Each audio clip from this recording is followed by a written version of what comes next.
Il demande pardon, population. Voilà beaucoup de scènes sur mon visage.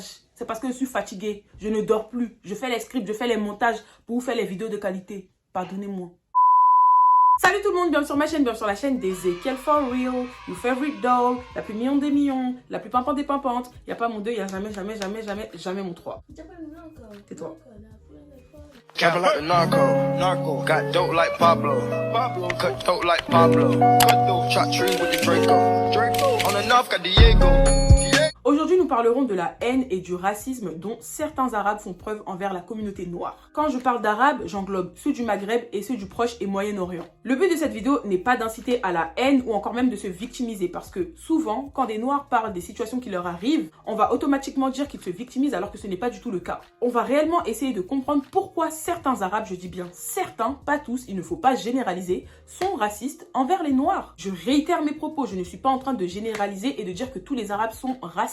Merci de ne pas comprendre ce que je n'ai pas dit. Bien entendu, il y a des Noirs aussi qui sont racistes envers les Arabes et le nier serait hypocrite de ma part. Mais on constate quand même que la haine et le racisme dont font preuve certains Arabes envers la communauté noire est plus intense, voire même plus violent. Espèce de sale mou, personne te touche même avec un bâton. Espèce de sale. Wallah, même avec un doigt de pied, je te touche pas. Grosse.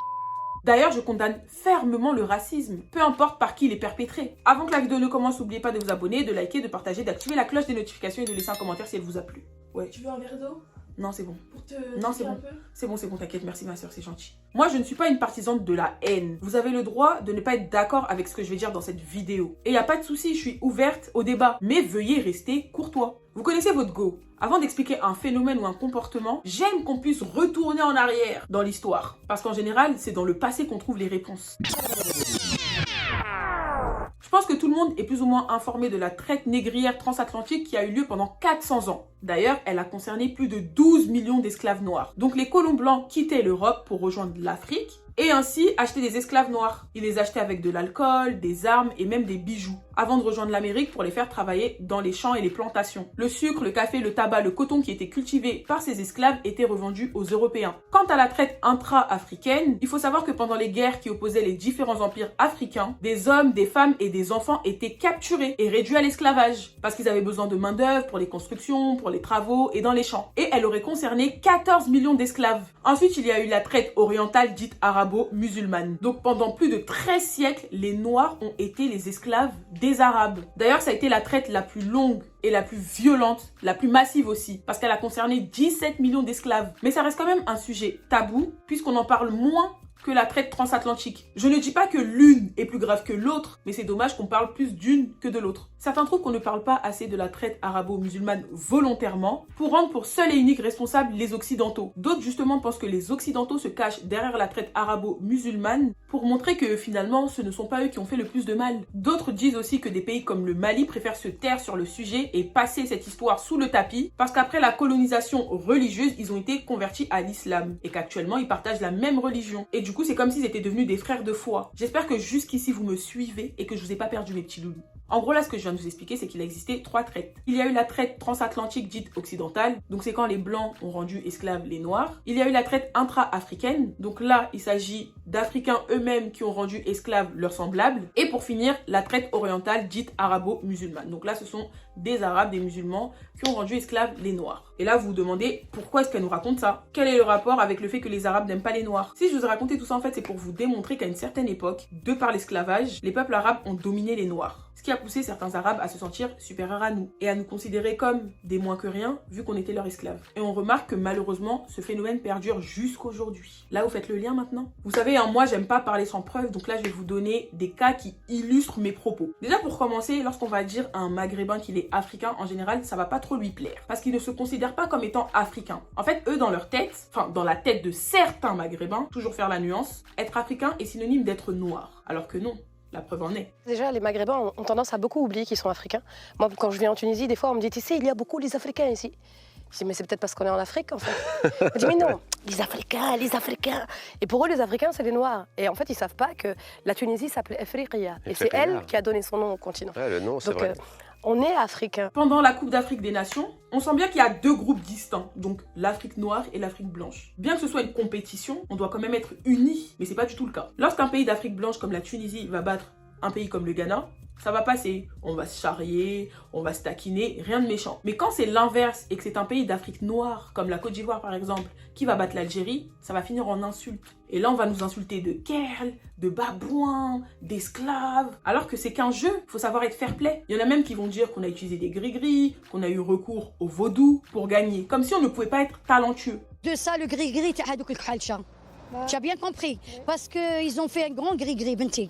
جي لي كوني هنايا حنا نحكموا من داك لي بورتفاي تاعهم معمرين بالحجابات فهمتي. الحال علاش لعبوهم في هذاك الستاد وفي هذيك البلاد باسكو علاش هذيك البلاد سمحي لي. Alors madame, vous étiez d'accord مع l'histoire تاع غريغري اللي يهضروا عليها؟ Bien sûr, les noirs هادو ils ont des grands gris-gris. اسمحي لي هنا في الجزائر راهم دايرين حاله بنتي. هما واعرين لي زافريكا معروفين بالسحور واعرين. واعرين شحنوا على الجزائر ديجا اصلا البريمي ماتش اللي لعبوه كي داروا نول ماتوا بالفرحه. Le temps de l'esclavage est révolu. Si on gagne, ça fait quoi? Dernièrement en Tunisie, le président Kais Saied, je sais pas si ça se prononce exactement comme ça, a lancé une chasse aux noirs. Déjà qu'ils y étaient pas forcément bien traités, mais là ça a augmenté la violence envers eux. On nous frappe, on nous maltraite. Pour plus de sécurité, on préfère venir à notre ambassade s'inscrire pour entrer en Côte d'Ivoire. Bien que l'esclavage ait été aboli officiellement, dans certains pays comme le Koweït, les travailleurs sont traités comme s'ils étaient des esclaves. On leur fait croire que tout va bien se passer, qu'ils seront respectés, et une fois arrivés sur place, c'est la désillusion totale. Ils sont souvent dans des chambres, entassés les uns sur les autres, dans de mauvaises conditions. On bloque leurs papiers pour les empêcher de rentrer chez eux. Ils n'ont pas le droit de changer d'employeur. Ils doivent demander la permission pour tout ce qu'ils doivent faire. Et aucune considération ne leur est donnée. On va les maltraiter, on va les battre, certains vont se faire agresser sexuellement. Je suis en Arabie Saoudite. Si je suis prise avec un téléphone, ils vont me le confisquer. Mes amis kenyans, sauvez-moi.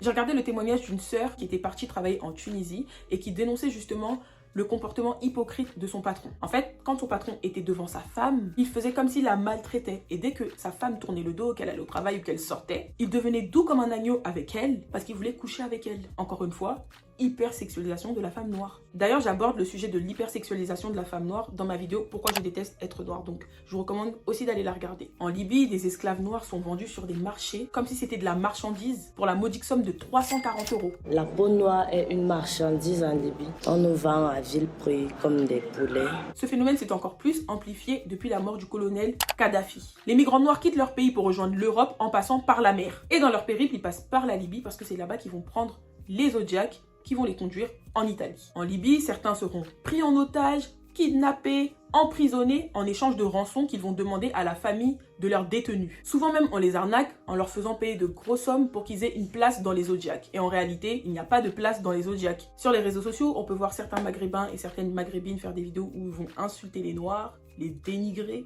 Et après, quand ces vidéos créent des bad buzz et que la communauté noire s'en indigne, ils demandent pardon en prétendant que c'était pour rigoler et que nous sommes tous frères et sœurs.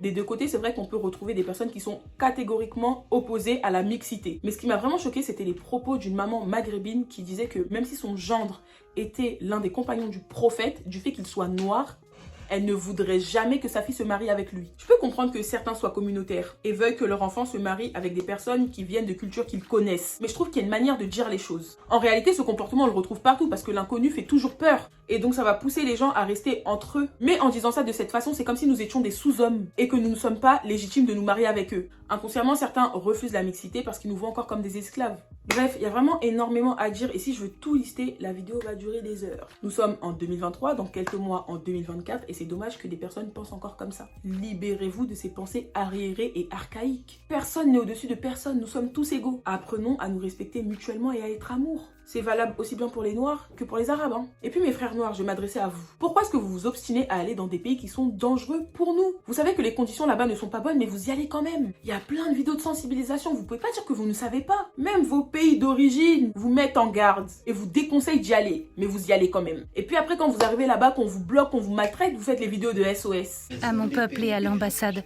je vous en prie, sauvez-moi. Franchement, je comprends que vous alliez à l'aventure pour travailler, pour vous chercher, pour avoir des meilleures conditions de vie. Je le conçois. Mais choisissez bien vos destinations. Les économies que vous mettez pour traverser la mer et arriver en Europe, pourquoi ne pas les investir en Afrique et contribuer au développement du continent? En vrai de vrai, personne ne vous empêche de venir en Europe. Si c'est votre rêve, venez-y. Mais ne prenez pas tous ces risques. Il y a énormément de migrants qui meurent dans l'eau. Depuis 2014, il y a plus de 20 000 migrants qui sont morts noyés dans la Méditerranée. Paix, tolérance, amour de votre prochain, solidarité sont les mots de la fin de cette vidéo. J'espère sincèrement qu'elle vous aura plu. N'hésitez pas à vous abonner, liker, partager, activer la cloche des notifications et laisser un commentaire si jamais vous avez aimé visionner cette vidéo. On se retrouve la semaine prochaine. Je vous fais de gros bisous. Et n'oubliez pas d'aller me suivre sur Instagram parce que c'est là-bas que tout se passe. Bisous.